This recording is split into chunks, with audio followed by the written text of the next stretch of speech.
سنانا ضروری تھے کہ اسحاق ترک کتنی اہم معلومات لے کر قاہرہ جا رہا تھا۔ اسلام کی عزت اور بے عزتی کا دار و مدار اس پر تھا کہ یہ اکیلا مجاہد اتنے وسیع اور ایسے ظالم صحرا سے گزر کر قاہرہ بر وقت پہنچتا ہے یا نہیں، مگر اس کے گھوڑے کو سانپ نے ڈس مار دیا اور یہ سوار صحرا کے مظالم سے بے ہوش ہو گیا۔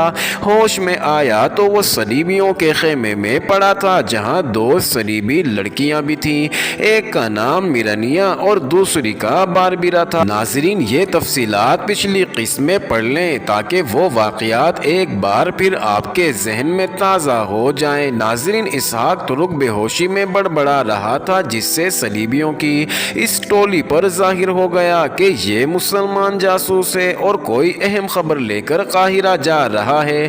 دونوں لڑکیوں میرانیہ اور باربرا کی آپس میں رقابت تھی، دونوں اپنے کمانڈر کو چاہتی تھیں اور کمانڈر باربرا کو محبت کا دھوکہ دے کر میرانیہ کے ساتھ گہری دوستی لگائے ہوئے تھا۔ ناظرین، باربرا نے انتقام لینے کے لیے اسحاق کو چوری چھپے بتا دیا کہ وہ صلیبی جاسوسوں کے جال میں آ گیا ہے۔ ناظرین، اسحاق اس جال میں ایسی بری طرح آیا کہ اس نے اعتراف کر لیا کہ وہ سلطان ایوبی کا جاسوس ہے اور حلب سے آیا ہے۔ صلیبیوں کے سربراہ نے اس سے پوچھا کہ وہ کیا خبر لے کر جا رہا ہے۔ اسحاق نے بتایا کہ خبر صرف اتنی سی ہے کہ نور الدین زنگی مرحوم کی بیوہ رضی خاتون نے عز الدین کے ساتھ شادی کر لی ہے۔ صلیبی سربراہ نے کہا کہ یہ خبر پرانی ہو گئی ہے اور اب سلطان ایوبی شام کی طرف پیش قدمی کرنے والا ہے۔ اس صلیبی نے اسحاق ترک سے کہا کہ وہ صلیبیوں کے لیے جاسوسی کرے اور یہ بھی بتائے کہ وہ کیا راز لے کر جا رہا تھا اور بیروت میں جو مسلمان جاسوس ہیں وہ کون کون ہیں اور کہاں کہاں ہیں، اور اگر وہ نہیں بتائے گا تو اسے صلیبی علاقے میں جا کر کسی قید خانے کے تہ خانے میں بند کر دیا جائے گا۔ ناظرین، اسحاق نے یہ سوچ کر ہتھیار ڈال دیے کہ وہ ان کی حراست سے فرار ہونے کی کوشش کرے گا۔ اس نے وعدہ کیا کہ وہ صلیبیوں کے لیے جاسوسی کرے گا۔ اس سے یہ بھی پوچھا جا رہا تھا کہ وہ کیا راز لے کے جا رہا ہے۔ اس نے چند ایک باتیں گھڑ لیں جو زیادہ تر شام کے مسلمان امراء سے تعلق رکھتی تھیں۔ ناظرین، بیروت کے متعلق اس نے بے خبری کا اظہار کر دیا اور یہ بھی کہا کہ اسے بیروت کے راستے کا بھی علم نہیں۔ ناظرین، جیسا کہ پچھلی قسط میں بتایا جا چکا ہے کہ یہ صلیبی جاسوسوں اور تخریب کاروں کی پارٹی تھی، ان کے ساتھ ان کے محافظ بھی تھے اور دو لڑکیاں۔ اس پارٹی کی نفری 8-9 تھی۔ یہ قاہرہ سے بیروت کو واپس جا رہے تھے۔ ان کے سربراہ نے اسحاق کو بتایا تھا کہ وہ رات کو روانہ ہو رہے ہیں۔ اسحاق نے جب یہ سنا کہ وہ بیروت جا رہے ہیں تو وہ اور زیادہ پریشان ہو گیا۔ وہاں اس کی ملاقات اپنے نائٹ سے بھی ہو سکتی تھی، لیکن یہ کوئی ایسا مسئلہ نہیں تھا۔ اصل مسئلہ تو یہ تھا کہ اسے سلطان ایوبی کو بالڈون کی فوج کا ڈپلوئے بتانا تھا اور اسے خبردار کرنا تھا کہ وہ بیروت کا محاصرہ ترک کر دے۔ اس کے بعد اسحاق جان دینے کے لیے تیار تھا، مگر وہ قیدی بن چکا تھا اور نہتا تھا۔ ناظرین، رات کو اس قافلے نے وہاں سے کوچ کیا۔ اسحاق کے ہاتھ پیٹھ پیچھے باندھ کر ایک اونٹ پر سوار کر دیا گیا تھا۔ اس اونٹ پر سامان بھی لدا ہوا تھا۔ ناظرین، سلطان ایوبی کا یہ جاسوس بیروت سے قاہرہ روانہ ہوا تھا، مگر قاہرہ پہنچے بغیر بیروت کو واپس جا رہا تھا۔ ناظرین، مسافت بڑی ہی لمبی تھی۔ اسحاق ترک اس امید پر جا رہا تھا کہ فرار کی کوئی صورت پیدا کر لے گا۔ معزز ناظرین، اب چلتے ہیں سلطان ایوبی کی جانب۔ میں اب ایک دن بھی انتظار نہیں کر سکتا۔ صلاح الدین ایوبی اپنے سالاروں سے کہہ رہا تھا، فوج تیاری کی حالت میں ہے۔ اس حالت میں فوج کو زیادہ عرصہ رکھنا مناسب نہیں ہوتا۔ سپاہیوں کے اعصاب تھک جاتے ہیں۔ یہ کیفیت جنگ کے لیے نقصان دہ ہوتی ہے۔ اس کے علاوہ صلیبیوں کو تیاری کی حالت میں دبوچ لینا چاہتا ہوں۔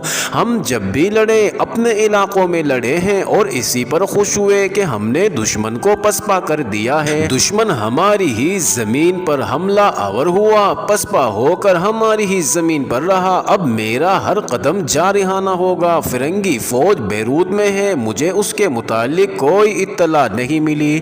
اگر بالڈون نے کوئی نقل و حرکت کی ہوتی تو اطلاع آ جاتی۔ میرا قیاس یہ ہے کہ وہ اور دوسرے صلیبی ہمارے مسلمان امراء کو اپنا حمایتی اور ہمارا دشمن بنانے کی کوششوں میں مصروف ہیں۔